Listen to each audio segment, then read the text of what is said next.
existing lot? Yeah.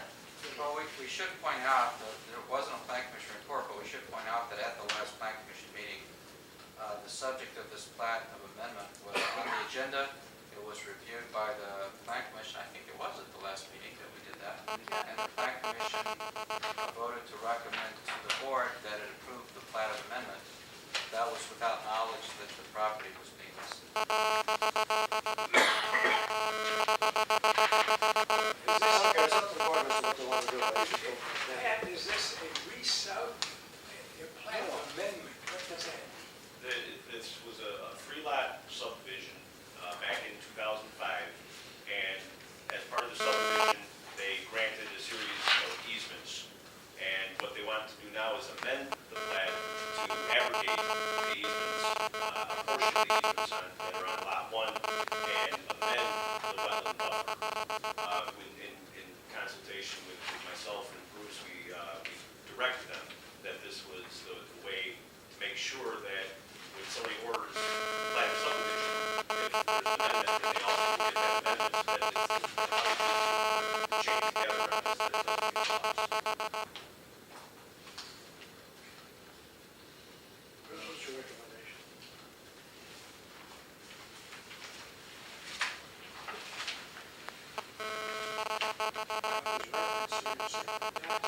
I think I would like, I'd recommend to the board to just put this off for one meeting. It's on the agenda, the board can act on it in 2 weeks. And I'd just like the opportunity to ask them if we've misunderstood anything before the board votes. If they say no, I'd like to have, I mean, this wasn't, maybe this was a sudden decision, maybe, the idea of abrogating the easements was to bring the existing house into compliance. Right. And the existing house, maybe I it's, walked out to make a copy of it. This listing is for a different lot. well, that's what I, This is for the new house that he built on Lot 3. No. Is this picture? That's a picture of the house that he built. Yeah.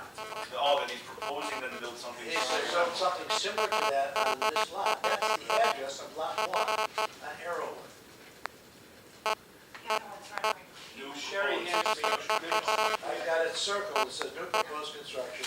I drove by the lot, I looked at the property, that is the lot in question. If he built this isn't what he had proposed on there originally, so the wetlands would change, the size of the wetlands would change anyway for the new house. I think So what's that's, there is no good. it's a very good idea to pull back this and find out.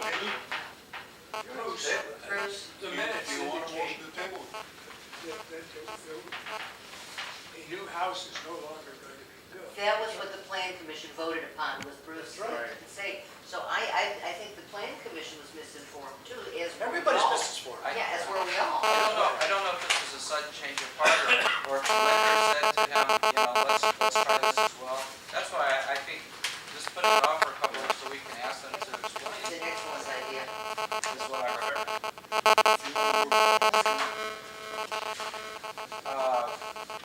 Well, we don't have a motion to approve it yet anyway, so if there's no motion to accept the recommendation of the planning commission and We'll just approve carry it. on to the next meeting. Yeah. Okay, I have a motion for the first reading of the ordinance prohibiting exhibiting of certain nuisances in the village and providing remedies for violations. So, Second. This is in response to the vacant houses that we have, so we can do something about them. Bruce? For me, we have someone in the audience, maybe, I don't know. I made a second copy by mistake, so I just have to do it with my you got lucky this time. Jordan, do you like my copy? Is it extra? Yeah, I mean, it's,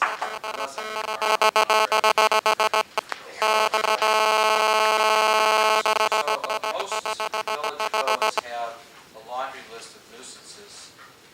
Like everything else in Riverwoods, we just had the bare essential and not all in one place. We have a few nuisances elsewhere in the police section, for abandoned refrigerators and some things. But normally there's a laundry list of things, some of which are very archaic sounding, like, you won't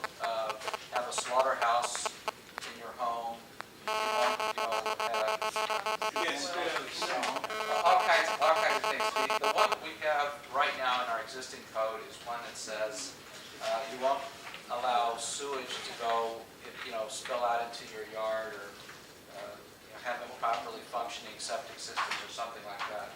So, I looked for where these provisions would fit in the code. I retailored the existing section into the first subsection, you see subsection 1, and then I added a laundry list of another 7 or 8 that, looking at various other villages, seemed to me to be the most relevant, still not too archaic, still mostly needed for us, and particularly the ones that say that it's a nuisance if you allow a building to become damp, flood on the inside, and water to be standing in a basement. That's exactly the situation we have right now. Or the one that says it's a nuisance if you'll rent to a renter, and the renter is using the house for illegal activity, or someone's occupying the house and using it for illegal activity. So we try to pick up a few of the more contemporary issues. And the question is, what happens if there is a nuisance? Typically, there's a standard kind of civil penalty, suggest 25 to the maximum of $750. But in addition, we provide for the right of the village after a notice to use self-help to go in and abate the situation, and to have a lien for its cost. And for that language, I turned to some of the other sections where we've done similar work in the village. Non-payment of water bills, I think, is one section, where we have a procedure for giving a notice and allowing a certain time to pass and then reporting a lien. So the idea is, Did we tear a house down? what's that? Do we tear a house down if we have habitable? That's it. That falls under a different statutory section in the municipal code, and there's a set of requirements that we follow under that section, not here.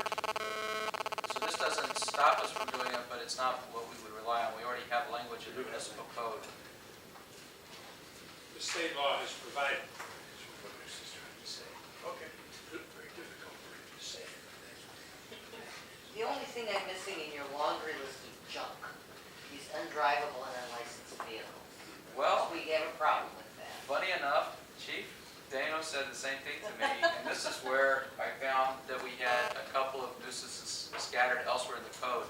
And then it was going to be a task of taking them out of other sections, and then I'd have gaps in the code. So there are 5(1)(a)(7)(15). Section 5(1)(a)(15) in the code right now addresses vehicles that are not operated or don't have licenses, and it's language that we went through the whole thing before about under what circumstances it's not proper to have a vehicle. It has to be capable of being licensed, or it has to be stored indoors. I think that's what we determined.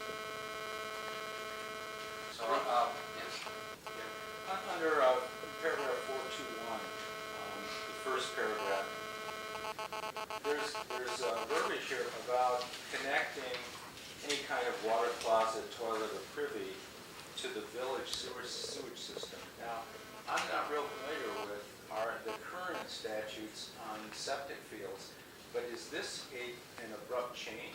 Are we forcing sewer?